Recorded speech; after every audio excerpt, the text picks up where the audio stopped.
like, I've heard that different objects for different people can be like faster, easier to access that. Is that true? And how much should you just keep trying with one, and when should you switch and try with another? It depends what um, definition of jhana we're working with. So there's different degrees of depth when it comes to jhana. So first, I'll define what it is. In Theravadan Buddhist meditation, there are 8 stages of absorption or stilling the mind. They're also referred to as like stations of cessation. So that means from the first jhana all the way to the 8th, there's a progression in subtlety in the mind, all the way up to cessation, which is not a jhana. In jhana, the mind just becomes totally absorbed in the meditation object. If we're referring to the kind of jhanas that are taught in the commentaries and in most classic Theravadan approaches. So, like for example, the Thai forest tradition, their definition of jhana is the deep standard. So, I'll give you an example of a deep jhana. There was a student in our Wednesday sit who did a 1-month long retreat with Ajahn Suchito. So he's a Thai forest monk, I think from the Ajahn Chah tradition. And she was doing a practice called contemplation of the body, which is just a fancy way of saying awareness of the body. Like you're just aware of the body continuously from the moment you wake up in the morning till the moment you go to sleep. Moment to moment, the whole day, like clockwork. So after a month, she started experiencing these internal, Buddhism calls them nimittas. So they're basically internal formations that arise in the mind when it becomes very, very still, or when it becomes very, very collected, like it would after a month of meditating on a retreat. And when the mind is directed to those nimittas, it experiences a very deep jhana. So in her case, she said she entered a wormhole, like literally. She was in meditation, went into a wormhole, fell into this light, and then her body exploded into equanimity, and she experienced that for 3 months uninterruptedly. That is a deep jhana. Yeah. Like, that's commentary level, classic Theravada jhana. Today, there's some revisionist perspectives on this, mainly Bhante V. Malaramsi, Delson Armstrong, and Twim. So that's the method that Bhante V taught. And other teachers like Leigh Brasington and Ayakema, they teach a lighter version of jhana. Who's another example? Mahasi Sayadaw also introduced something called Vipassana jhanas, which are like states of meditative absorption that are not as deep as what I just described, but they're signs that the mind is becoming collected in the process of insight, or the process of mindfulness practice. They're just not like super, super deep like the one that I just mentioned. So What I just described was a version of the first jhana, and there's like 8 levels of those in the classic Theravadan literature. And yeah, so it depends what level of jhana you're working with or going for. If you're working with the lighter jhanas, the kind that Dan Ingram talks about, or Leigh Brasington, or the jhanas of Twim, then super depth like that is not required. So yeah, in Twim, for example, the first jhana is just like feeling good. If you're aware and you're feeling good, that's the first jhana in Twim. So you're like, they see it as like you're in a jhana for like a few minutes or a few seconds at a time, then your mind wanders and you're back in it again. So it really depends on what map you're looking at for this. And the reason it's important is because you can't use an incompatible methodology to reach the same goal. So if you're interested in these deep, like classic Theravadan states of samadhi, those are not going to be accessible through the Twim approach of just like jhana on demand. You feel good, that's jhana. You're aware, you feel good, that's jhana. They're two different things. So the reason the Twim approach and some of these newer approaches is effective, though, is because whether you're going at it from this old school, like classic, super deep jhana approach, or you're using the light jhanas, the aim of these absorption levels is to experience the cessation of perception and feeling. So in Theravada Buddhism, that's called Nirodha Samapati. And it happens when the mind gets so still and so unconditioned that it vanishes. I don't mean you vanish. I mean like literally the mind, the experiential field vanishes. Or you have the perception that it vanishes. So it's very, very quiet. In Twim, this happens in the 8th jhana. So your mind's very, very quiet. It's been quiet for a really long time. This will probably happen in a long sit, like 2 hours, 3 hours long. And then the mind enters it begins to enter a state where attention, intention, any form of movement or capacity to exercise control, those factors of consciousness fall away. So they become inaccessible. That's how still your mind becomes. And it begins tunneling towards its own annihilation. And there's like, it's described by some people as a extremely rapid movement and then a break in the experiential field. So the whole thing disappears, and then your mind experience reality disappears, and then it turns back on in a flash. But within that flash, you may have been gone, as far as time is being measured here, for like several minutes or several hours, depending on your skill on entering that state. So yeah, once the mind emerges from cessation, the mind is able to experience the essentially rebooting of consciousness, especially the rebooting of individuated consciousness. So as soon as everything turns back on, like you're able to have recollection from that moment onward, but you're still not able to exercise attention and you're still not able to exercise intention.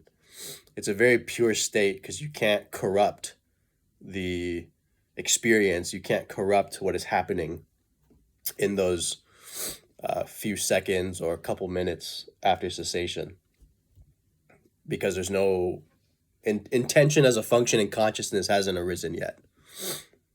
So if you don't have intention as a function of consciousness, you can't make your mind do this or make your mind do that. And attention isn't present. You can't attend to this or attend to that. Whatever's happening is like pure experiential data. And it's in this phase of rebooting that the mind is able to perceive dependent origination. And that's the Buddhist law, or the Buddhist teaching on how craving arises and how suffering ceases based on the presence of the defilements. Yeah, in the Anupada Sutta, Anupada Discourse, it's called One by One as They Occurred. It talks about how the monk or the practitioner goes into the first jhana, goes into the second, third, fourth, fifth, sixth, seventh, eighth. And then upon emerging from the eighth, it says, seeing with wisdom, his taints are destroyed. So seeing with wisdom is seeing dependent origination. His taints are destroyed are the habitual tendencies that fall away when the mechanics of this process, the mechanics of craving, have been seen from a very subtle level. And it is an extremely subtle level. It's not something that you just close your eyes and you understand. You see how there are actually these subtle formations that are essentially dreaming individuated consciousness units. That's what I saw coming out of cessation. So the first jhana, all the various approaches to jhana are aimed at this cessation of perception and feeling, vanishing of the experiential field, and then emerging from that. And when there's an emergence, there's a falling away of craving and a falling away of clinging. In most of the Theravadan models, they approach it, or they present it like, if you've experienced cessation once, you're technically at the first stage of enlightenment in that system. Yeah, that's what's been derived from the commentarial literature. Even if that's not explicitly stated in the suttas or in the early discourses, it's generally seen as that. So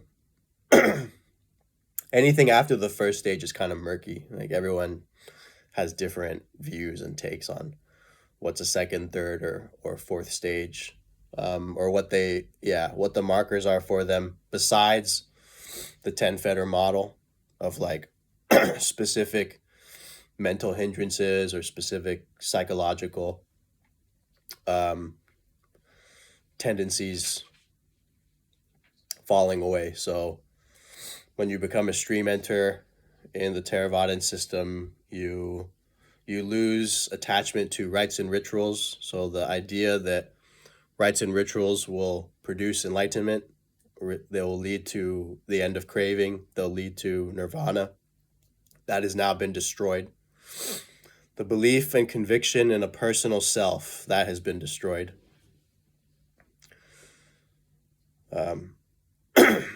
Yeah, when cessation occurs, it's presented as like, because you've experienced this ceasing and arising of consciousness, you see that consciousness cannot be a self. That's the supposed insight that happens with that. And there's a few other factors that I honestly can't remember, but that's pretty much how it goes. So then, as the stages progress, more falls away. By the time you're an arahant, or you're fully liberated, you don't experience lust, can't experience lust, don't experience anger, can't experience anger, and your sense of an I, or your sense of a self, is gone. Supposedly permanently. Yeah, that's definitely how it's presented.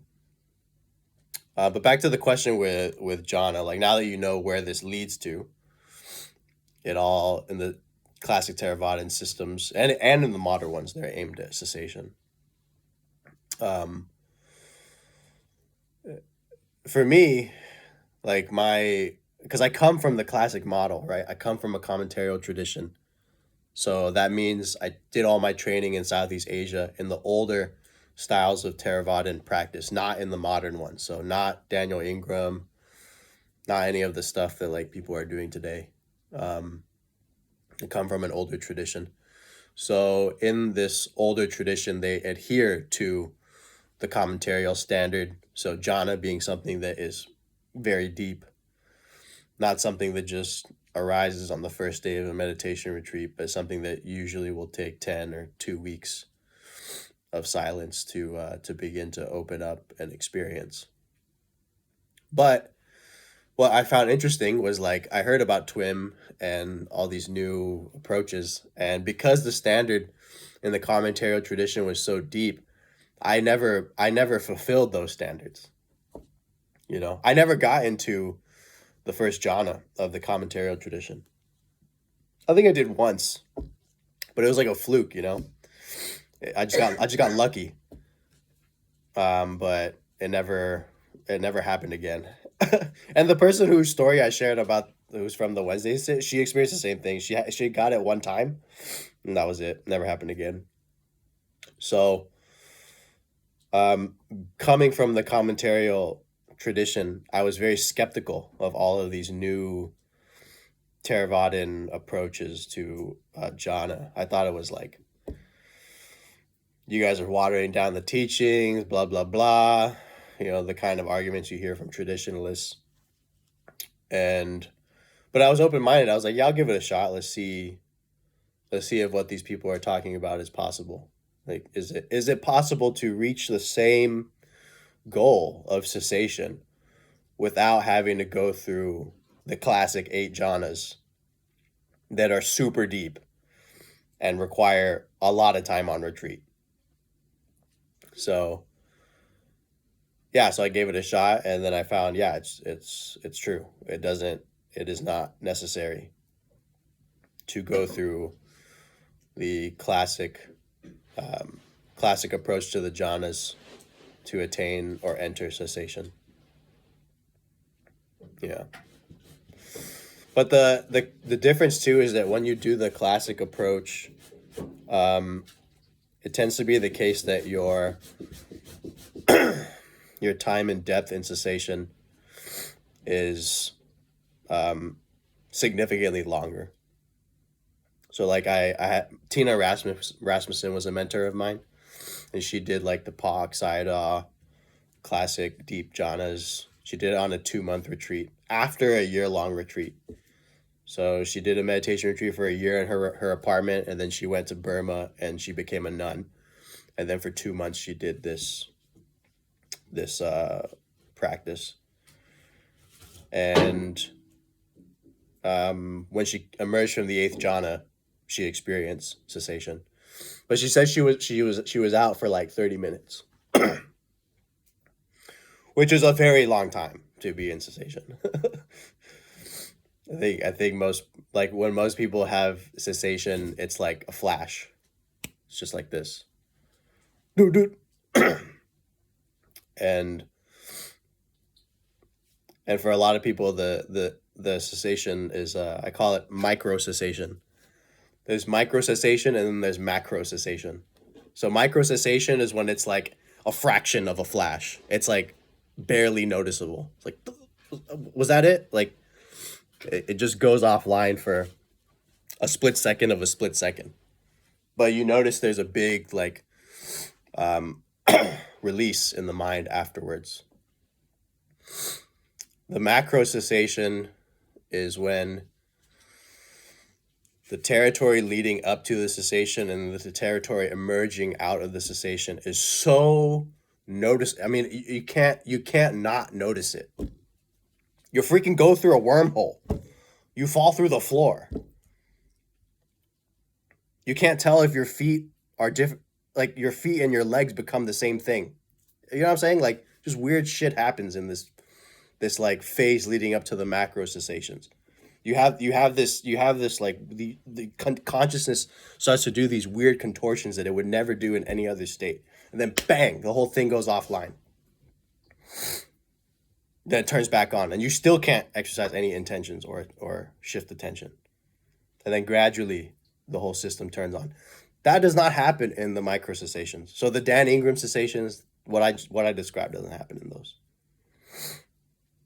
Yeah, like I think the Harvard study that he did, he was looking at what happens in these little short momentary flashes of these micro cessations.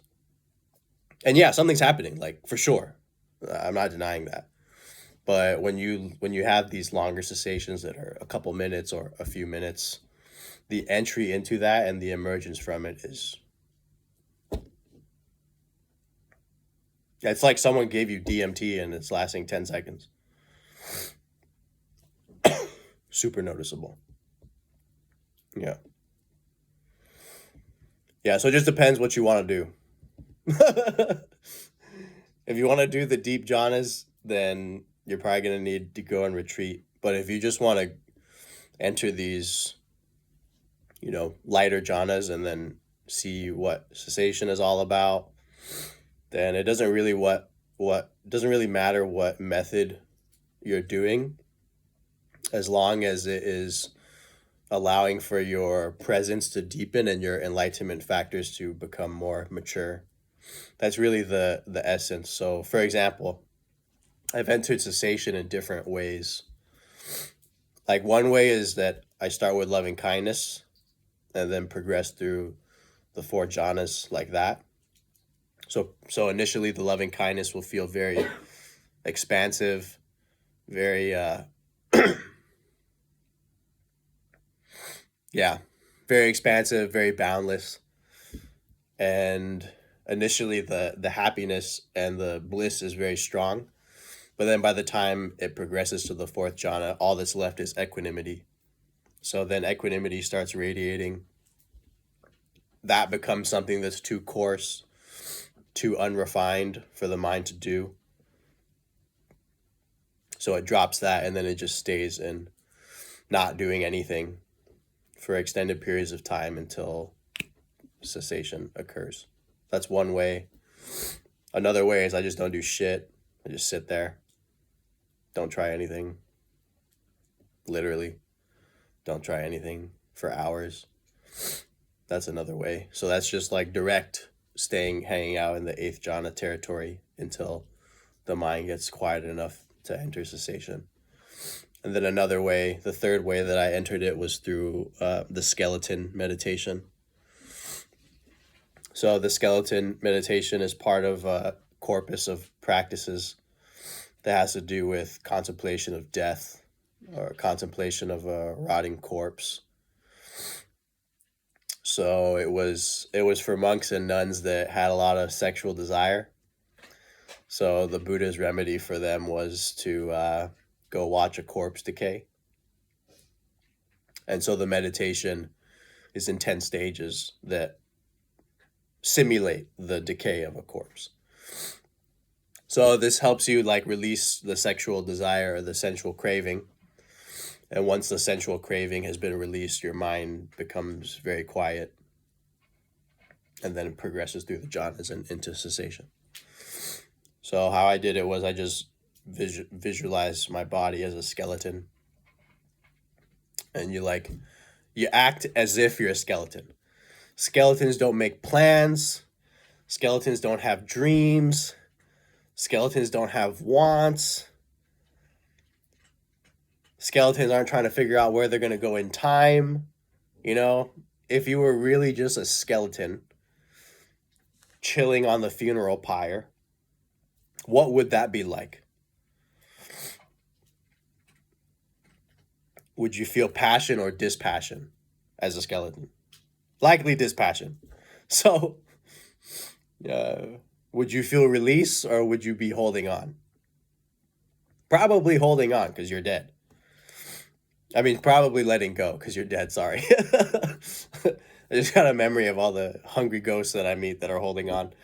But as a skeleton, you're like, yeah, I'm just laying here. I'm just laying here. And you imagine your bones as white, shining white. And this deconditions you from the body, from the material world, from sensuality, from time. And then bang, your mind finds it is too coarse, it's too gross to hold the visualization of the skeleton, and it enters the formless jhanas and then goes into cessation. So it's like that, like you stay with a meditation object, at least in TWIM, which is the approach I have the most experience with on this subject. You stay with the meditation object until it becomes like your mind doesn't want to do it anymore. It's like the stillness is progressing, it's deepening. So holding on to an object, any object, is just counterproductive at that point. So you just drop it. And when you drop it, that's when you enter infinite space, samadhi, infinite nothingness. Infinite space, infinite consciousness, infinite nothingness, and then neither perception nor non-perception, and then cessation. Yeah.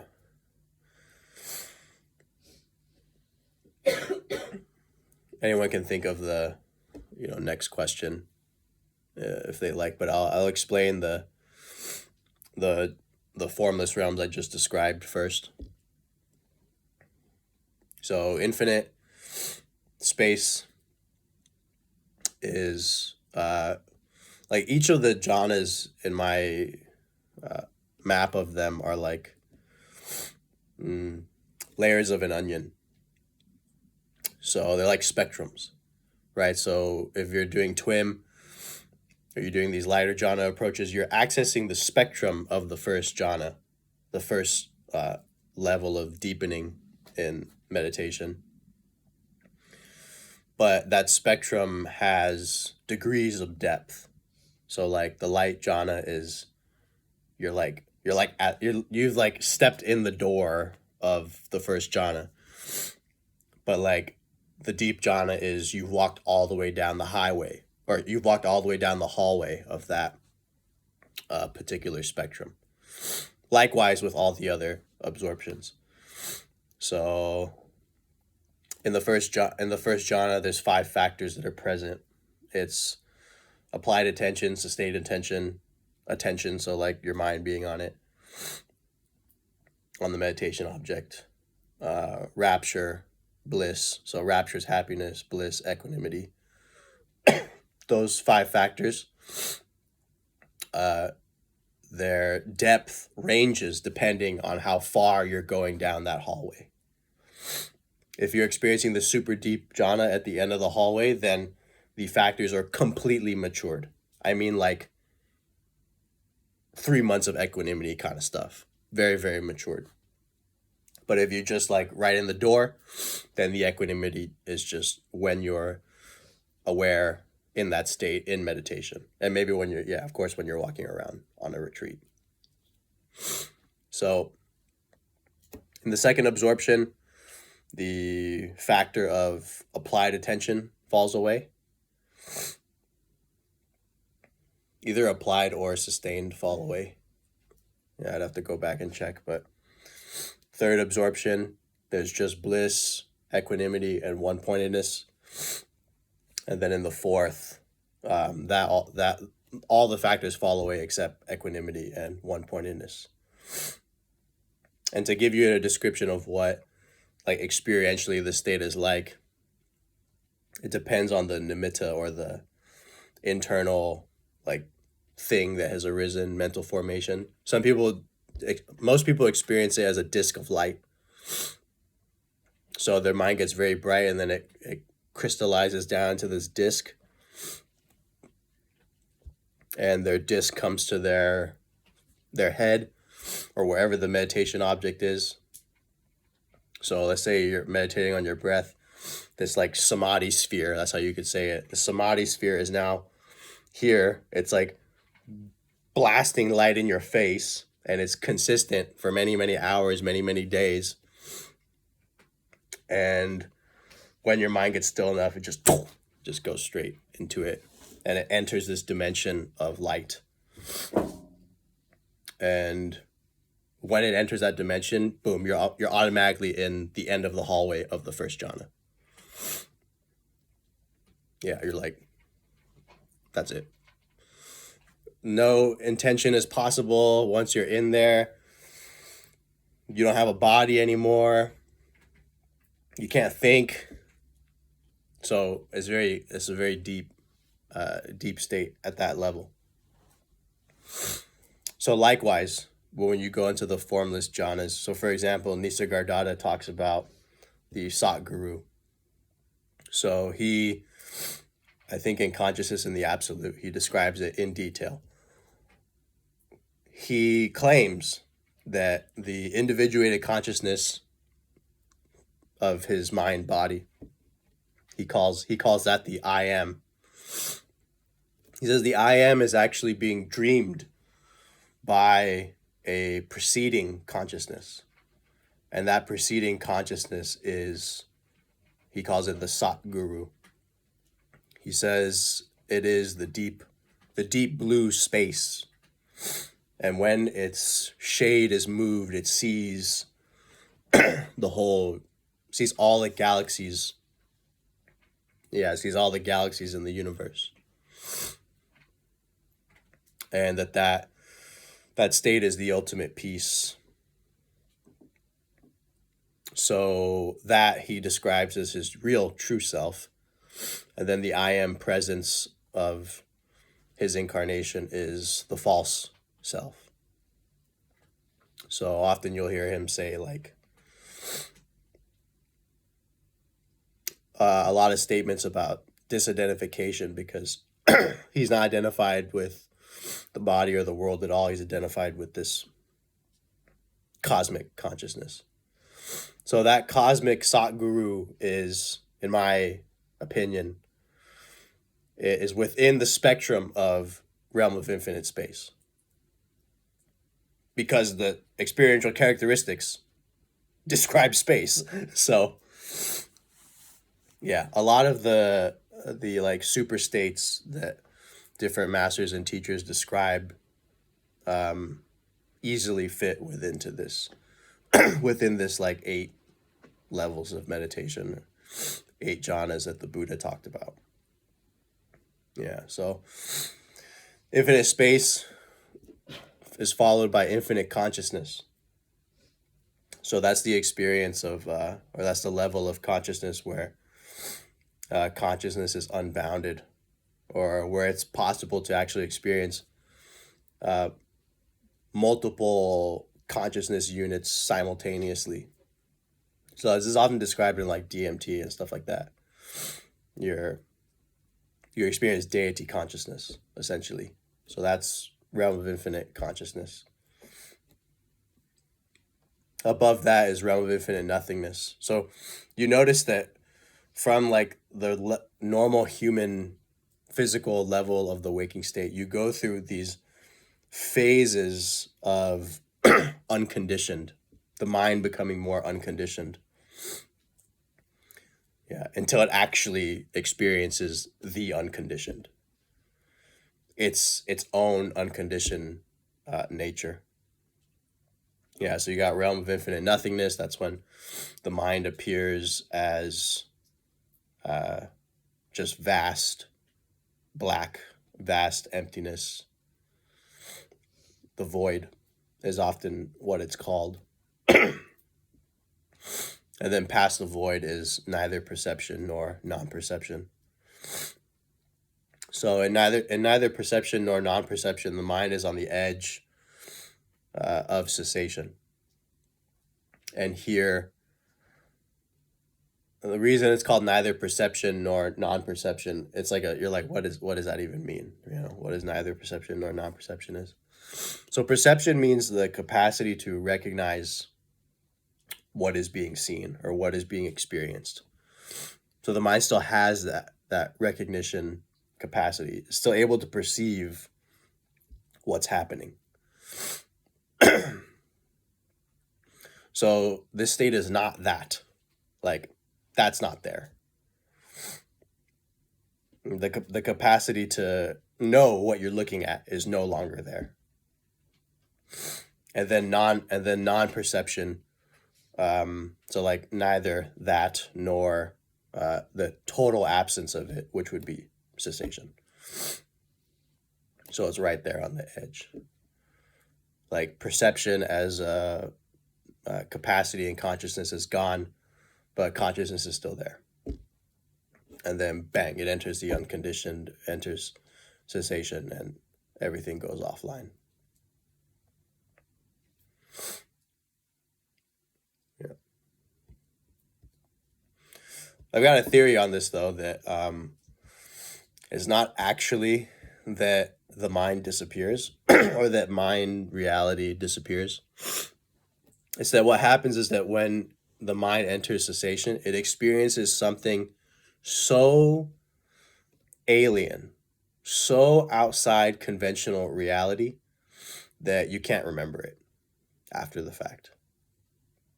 Yeah, it's so outside time, space, normal, linear, physical, local perception that even though it occurred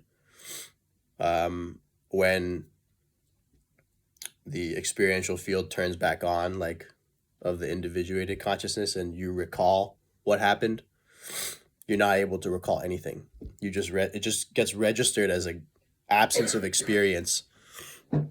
Yeah, it just gets registered as an absence of experience in your field, or I mean, sorry, in your memory. So when you look back and you try to remember what had just happened, all that's remembered is that there was experience, and then bang, there was an absence of experience. You don't know what happened in that absence.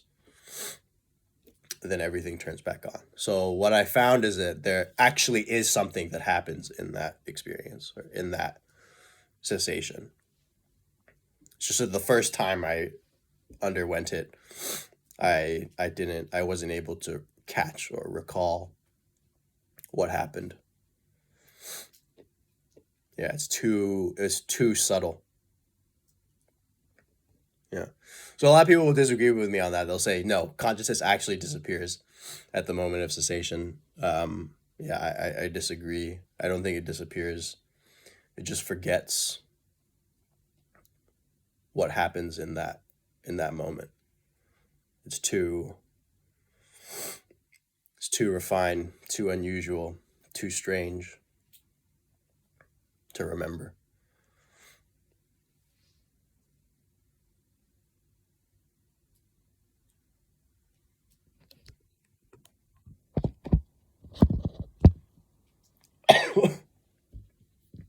Margie.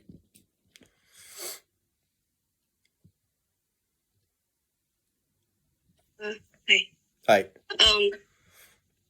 So I've been, yeah, I guess still fixated on, like, are there actual levels of, I guess, enlightenment? Do people get stuck on these different levels? Oh, sorry. Yeah, it's a few questions, but it's all like related. Yeah. Take your time. Yeah. Yeah, if people get stuck on these different levels, and is there such a thing as like you think as a like the bodhisattva path? Yeah. So I have most of my training in Theravada, but as far as like view or understanding is concerned, I'm much more of a, I guess, like Mahayana practitioner. So like when the practitioner realizes emptiness or comes to the direct realization of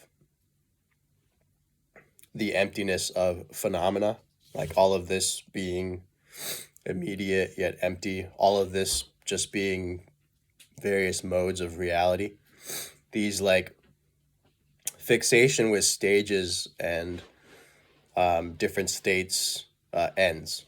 So like I'm able to enter those things because I train myself on how to do that, but I don't find them to be particularly important.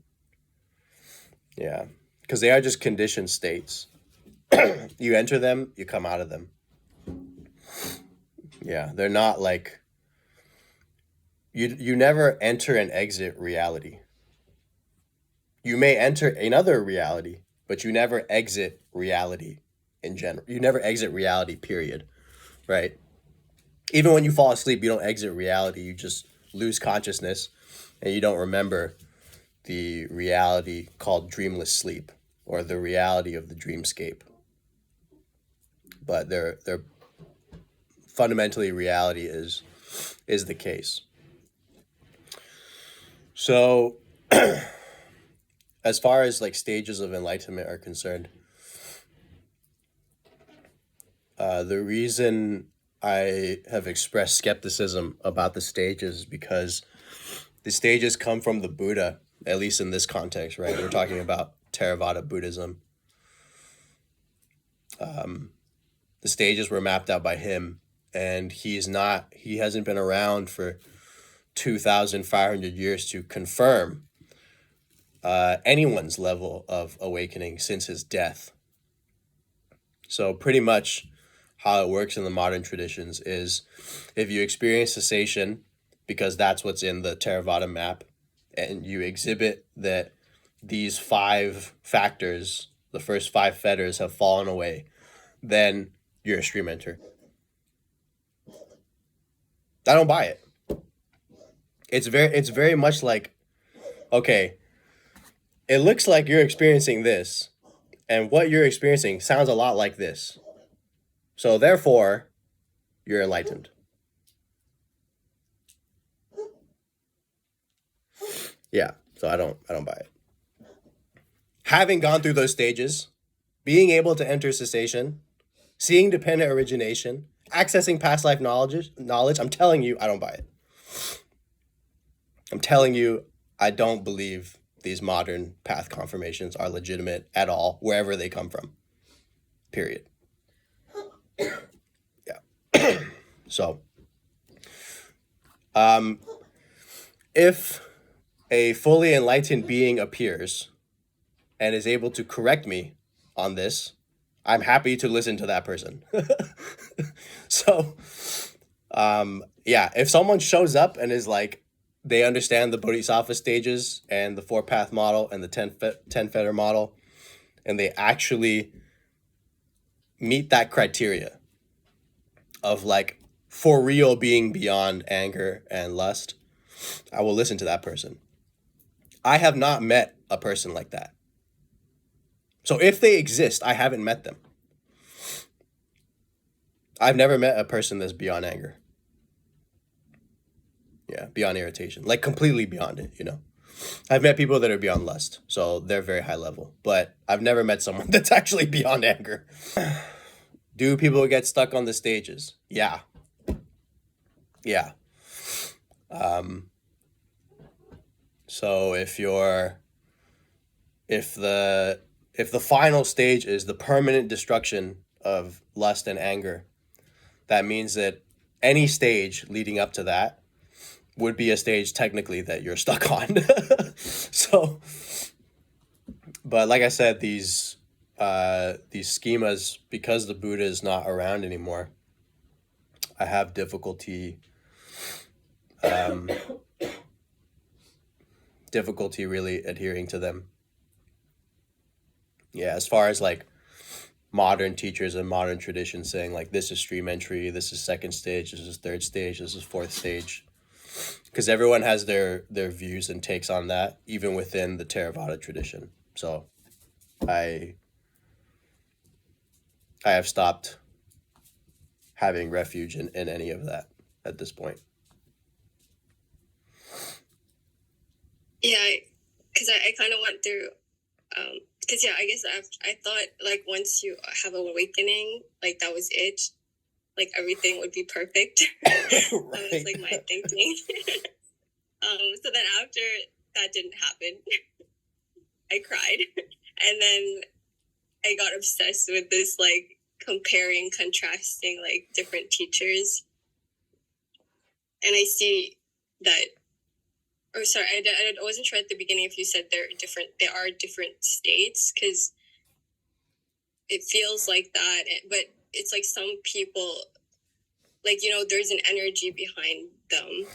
Yeah, it's a thing. It's definitely real.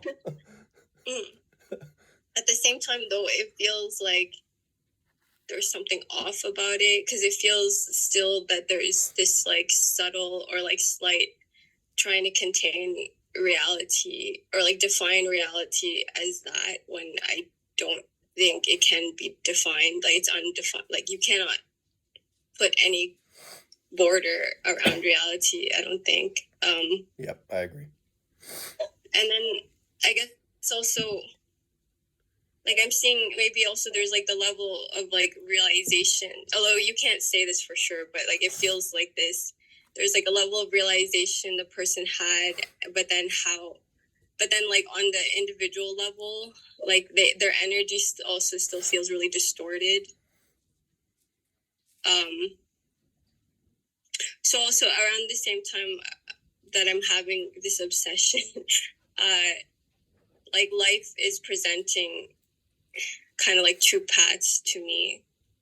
And it's kind of saying like, okay, you can go after all these like levels and reach like, I don't know, like Angelo talk about like deep stage realization, like trying to climb this ladder, or I can just wholly accept everything as it is and accept myself or lack of self. Anyways, like the individual as it is. And yeah, and then I also see like, say people, but I guess this is on the level of like the character, that people who even they only just had like spiritual awakening, like just where I don't think they saw through the self, but they had they saw like the spiritual side of things. Yeah. Like there's people like they're whole in themselves, in again on the individual level. Yeah, I don't know. Like I think it feels like there's two different things happening. Yeah. Like there's the yeah. Ken Wilber calls it, or one of the phrases he uses for it is waking up and growing up. So a person could be very grown up, like psychologically mature. So they may have some like general or spiritual orientation in life, but yeah, with their general, shift into spiritual pursuits or spiritual interests, if they're already like a psychologically balanced and integrated person, then they can actually appear to be less distorted than a realized person that does not have that psychological maturity. Like realization is very specific, right? It's like you either realize, in the two major traditions, we have Buddhism and Vedanta, you either realize the self or the no self, which is Buddhism's case, right? So awakening is just these two things. Like you could have psychic powers, you could be able to read people's past lives. That's not actually the marker for awakening. The awakening is penetration or realization of self, realization of no self in these respective traditions. So you could have that happen. You could have a great deal of that happen and then still have a low level of psychological maturity. Yeah. You could still, for example, you may not have as much attachment or clinging after your awakenings, but if you still have traumas or the residual effects from them, you may act out on those despite the awakening that has happened. Whereas someone that did all their psychological healing, they're not awakened at all, and if they never had those specific traumas to occur to them, then there's nothing that would produce that kind of reaction in them. Does that make sense? So it just depends on like what's present in Yeah, I see. Yeah, what's present in the psychology of a person. So when you said like some can appear more discordant than others, it's related to this particular thing. Like just because a person has realized no self or self doesn't mean they'll be like exceptionally psychologically mature. In my opinion, if they get to the far end of the spectrum, like the Ramana Maharshis of the world, those people are almost always exceptionally moral and good. But like they just need more integration, or no, I think their awakening gets so deep that those formations of craving and clinging and reactivity get blown out. But it's rare. It seems that that's more rare than it is the norm for that to happen. Because when you think about it, for example, if a person's awakening was so deep that they're like truly their mind and their ego and their sense of self is like gone. I mean, like permanently gone. It's one thing to experience no self or realize no self, which is you realize the emptiness of self. It's not there. It doesn't actually exist. There really is no center. Your personality structure experiences a disidentification. It stops arising, or it's not arising most of the time. That's different than it never ever arises at all, which would mean I never have a reaction, I never get distracted, and there would be no impetus to have any craving, clinging, or mind wandering at all. That is an extremely high bar. Yeah. If you press a teacher on this, you ask them in private, they may not say it in their interviews. But if you're hanging out with them and you ask them like, how aware are you actually? Like moment to moment on a given day. It's almost never a question that they get asked in an interview. A lot of them will say like half the day. But a Buddha is uninterruptedly aware. Yeah, because the formations that make the mind wander have been extinguished. If you ask an awakened teacher, do you ever get angry? Do you ever get angry? Do you ever have a reaction? They're like, yeah, I have a reaction, or I get angry. And you ask them like, how is that possible if you've realized no self that you're able to get angry? And they'll say something stupid like, oh, it's anger getting angry. Yeah, it's just anger getting angry. What is it that's getting angry? If it's just anger that's getting angry, how does that make sense? There has to be something there. There's some structure. There's some formation. There's something in there that's hurting that is getting angry. That is something in there that wants it its way, wants it my way, and it's not happening, so I'm mad. That thing that's mad it's not like this little person sitting in your head, but it is a tendency. It's a stream of experiential data. It's there. Otherwise, you wouldn't be experiencing anger. Wouldn't be having a reaction. Wouldn't be hurt. Wouldn't be upset. Yeah. I would like to meet a spiritual teacher that does not get angry or upset. Maybe I've met one. but the rest They usually have a reaction every now and then, myself included. Yeah, because I don't claim at all that I'm blown out and that those structures are completely extinguished. I just say that whatever those structures are, in whatever capacity they exist, and to whatever degree they exist, they're all fundamentally awake. They're all fundamentally immediate. They're all fundamentally emptiness, reality. And that's what has freed my mind from holding on to them. But some of them are still there. A lot of them have fallen away permanently. So, like, I never compare myself to other people anymore. A lot of things that were present even in the earlier stages of awakening are no longer present. Yeah. So yeah, I guess maybe the root of the question is then, is that, I don't know, is it actually something you need to strive for?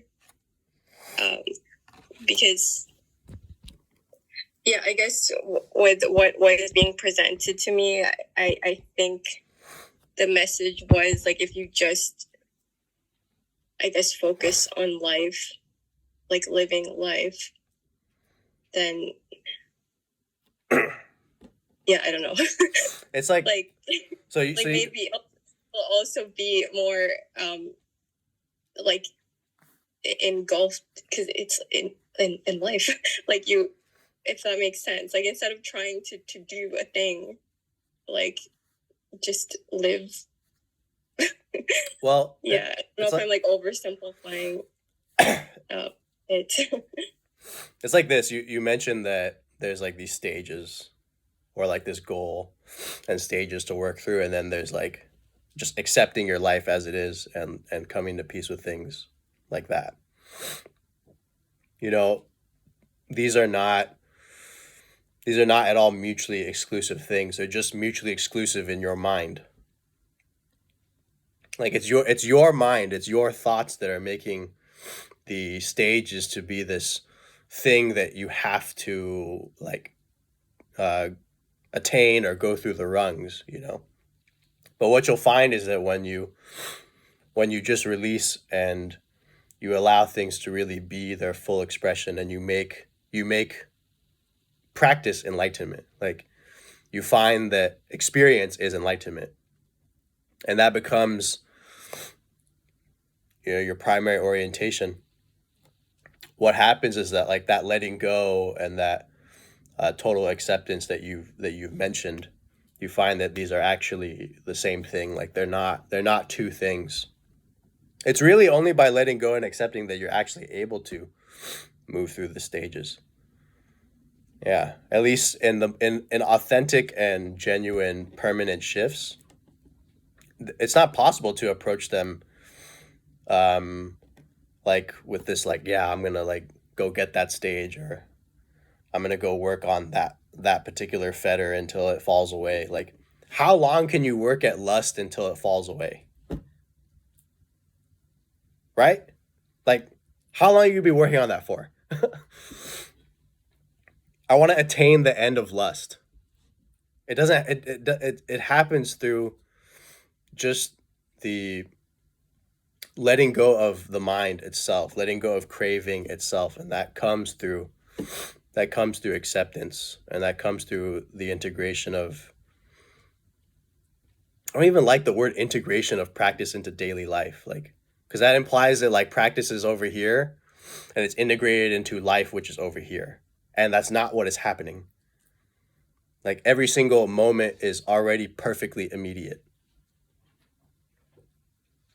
Like, you can integrate one area of your psychology or one thing into another area of life. You can integrate lessons. You can integrate what you're learning. You can apply what you're learning. You can integrate healing. But like, this doesn't require any integration. This is integrated. It's as integrated as it gets.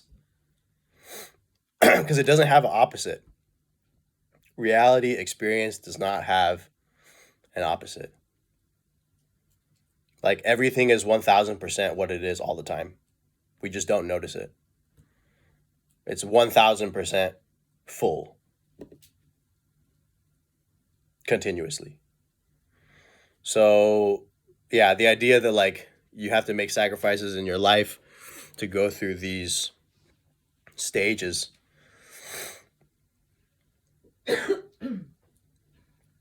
yeah, it's very hard to say because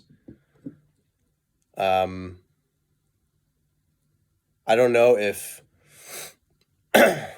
just like dropping it all and returning to an ordinary life and not practicing anymore is the best thing for every person. It is for certain people. So like for you, if there's a lot of clinging and if you've been practicing for a long time, you've been on this whole thing for many years, and there's so much like momentum and movement into like trying to get enlightened and trying to deepen your awakening.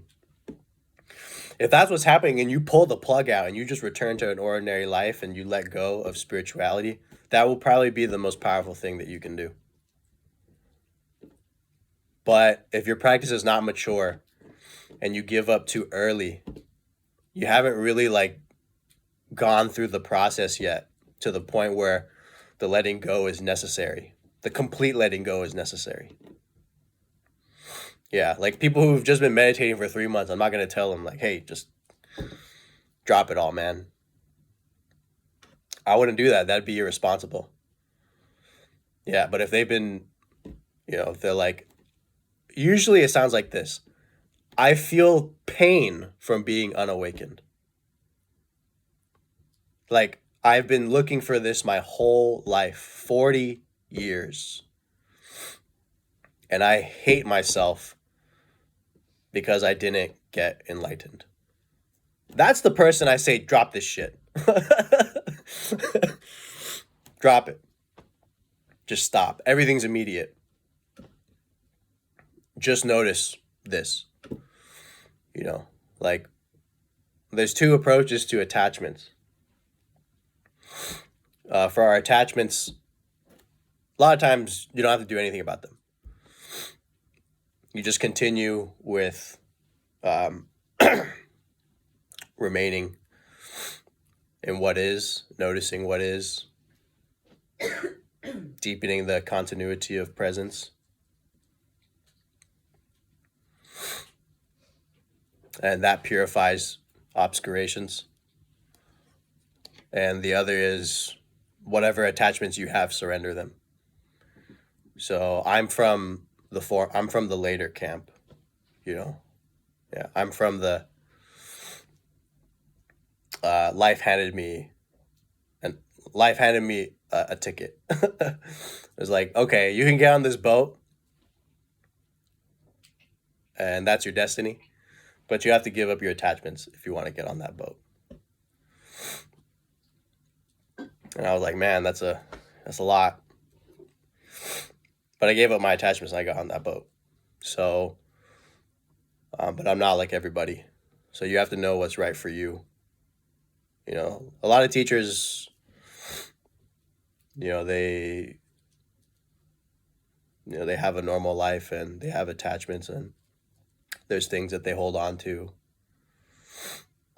things that they can't live without. Yeah, I've been emptied of that.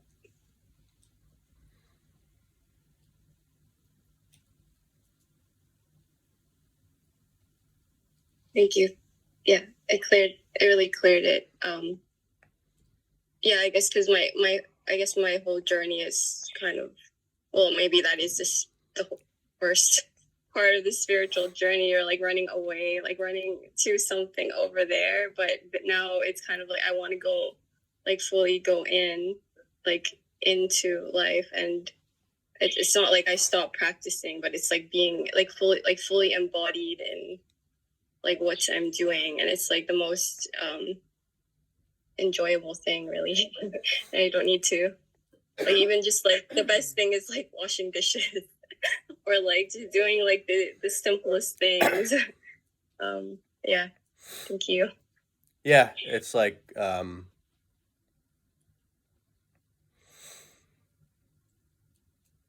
we can have this idea that spirituality is like on the mountaintop, or like our awakening is on the mountaintop. It's like in a retreat somewhere, and that it'll never really be accessible in the here and now. But the truth is,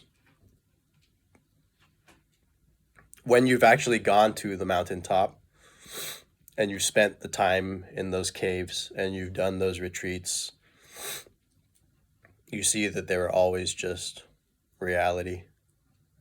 Like it's the same thing appearing differently. So in one mode, they appear as the conditions and the obstacles of your life in society. In another mode, they appear as the retreats and the mountains. But whatever it is, fundamentally, it's experience. So that's the severer of all of this. Like, I gotta get there, I gotta do this, I gotta do that, gotta change this, gotta change that. It's fine, change whatever you want. But the point is that whatever is changed, or whatever is changed about you, whatever is changed about your conditions in life, the presence of experience is the same, irrespective of that. So there's really this dance between the absolute and the relative. A lot of what I teach is from the absolute. So like people come and they ask me, questions about their life and what they should do in this situation. And like, because I care about them, I give them an answer. But like, I don't even see that they really have a situation. I just see reality dreaming itself into forgetfulness, giving itself a little game to play. That's how I see it. So,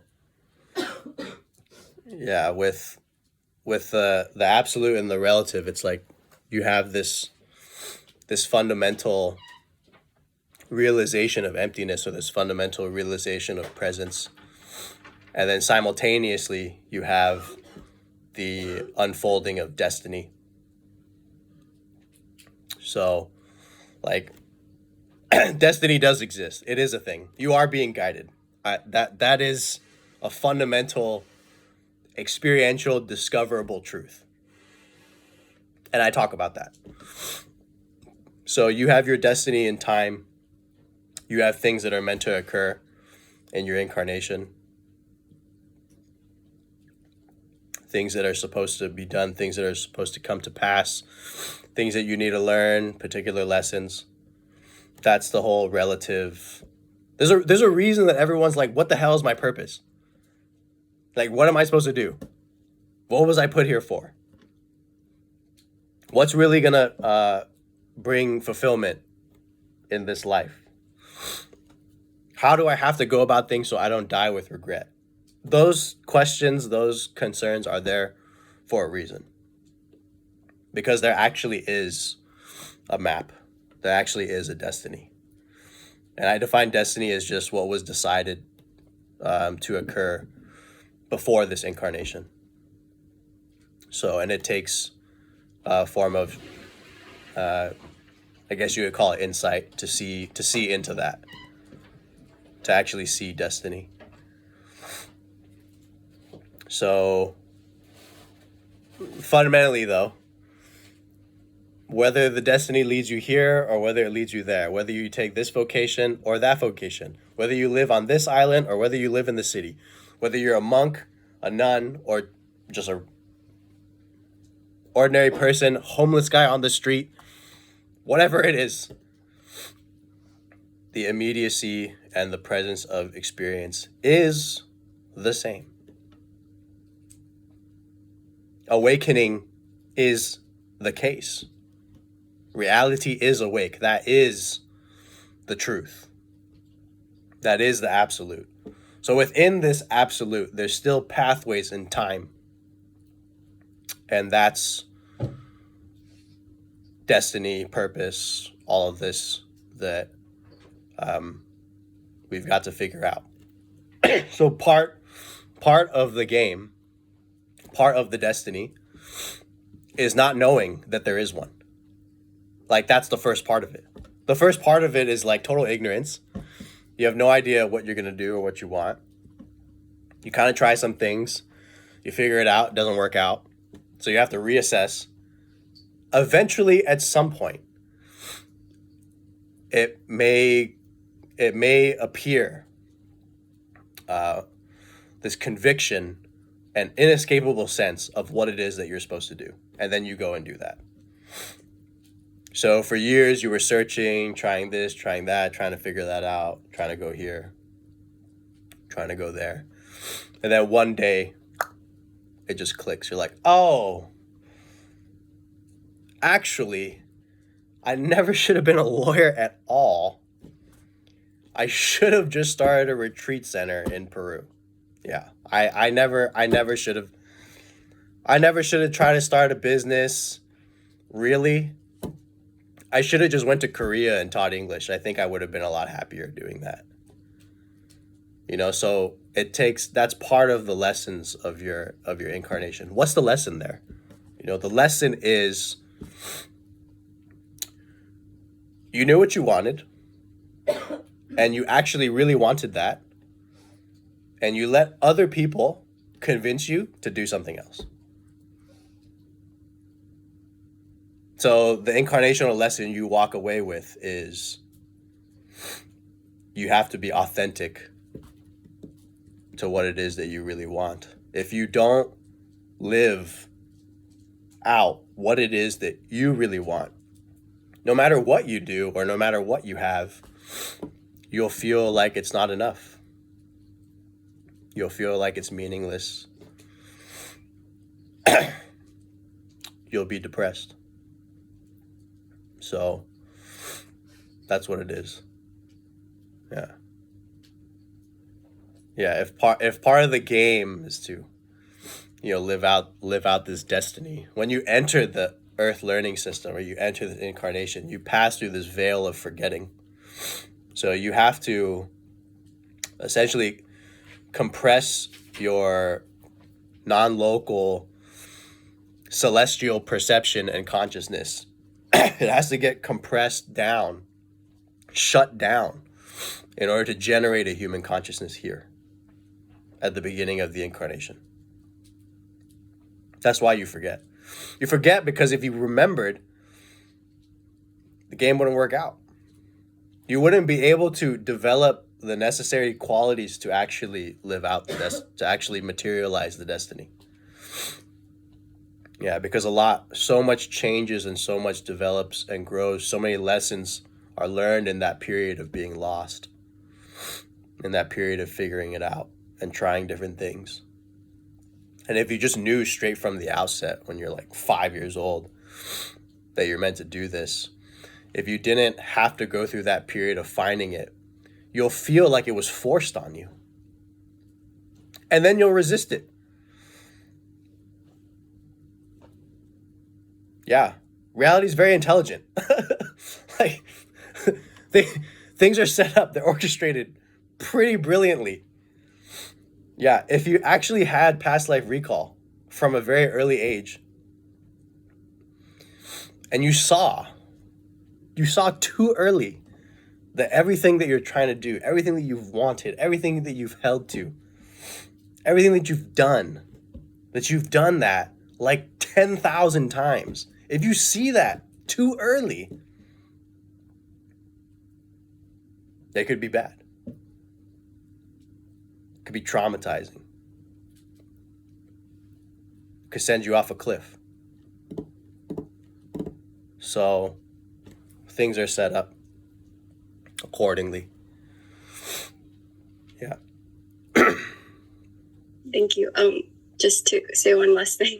Yeah, I guess for me that's part of that letting go of this striving is that I'm not, trying to control my life. I'm just kind of surrendering and trusting that it's gonna take me where I need to go anyway. So thank you. You're welcome. Have you been to the SITs before, or is this your first one? No, this is my second. Okay, great. Yeah, good questions, by the way. Thank you for asking them.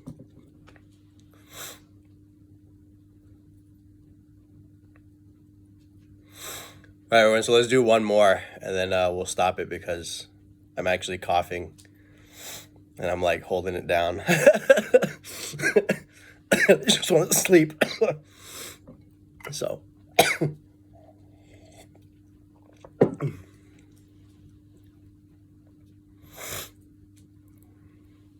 Nika. Hi. Yeah, so I found it interesting how you were talking about how living out your destiny and basically your authentic desires makes you happy. And if you don't, you suffer.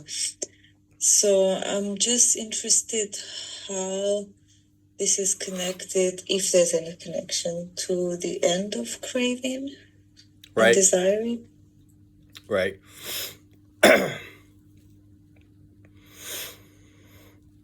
Yeah, I think. Yeah, it's a really good question. I see it as those cravings are still part of the unfolding that eventually results, or you'll eventually arrive at the point where the cravings are extinguished. So how I see it also is that it's kind of like sometimes you do the thing that you're supposed to do, and then you still feel like it's not enough.